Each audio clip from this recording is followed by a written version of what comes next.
And I think the cool, at least where even in our live interaction between Alex and I, it was cool because where it landed is like in any meaningful sense, the comment still rings true. Like in the sense of that nothing of integrity basically is impacted between these two, between these two documents. And it was cool that even someone like Alex acknowledged that. It's like, yes, there are textual variants. There are textual variants, but they don't impact the trustworthiness of the Great Isaiah Scroll. And that was a cool place to kind of land at after 2.5 hours. Yeah, and it's the interesting thing in my conversations with people like my friend John Mead, who is an Old Testament textual critic, or Tim Lee over at Cambridge, or Andrew Ferguson, or I was talking to Peter J. Williams the other day. One of the interesting things about this whole conversation is that actually the Masoretic text, which is later, actually preserves what a lot of Old Testament scholars believe to be the original, not the Dead Sea Scrolls.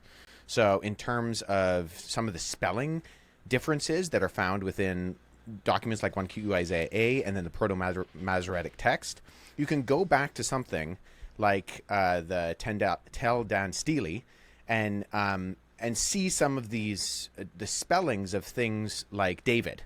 And actually the spelling in some of the archaeological artifacts pre the Dead Sea Scrolls for David is the same spelling as the Masoretic text, which is, much, much after the Dead Sea Scrolls. And yet the Dead Sea Scrolls preserve a different spelling of David.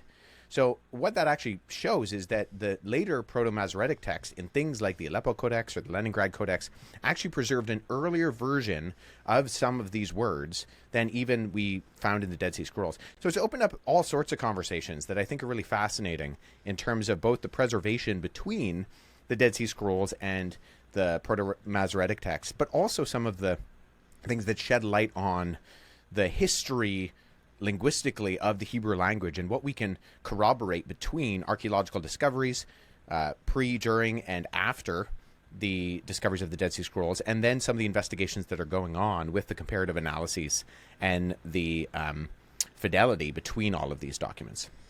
This is cool because this is one of the questions that I wanted to ask you is in terms of archaeological finds, what would be some of your favorite in terms of things that we've dug up recently that in some way confirm sort of the historical reliability of the Bible? Because I know that that's a big, I guess even the Dead Sea Scrolls would be considered an example of that.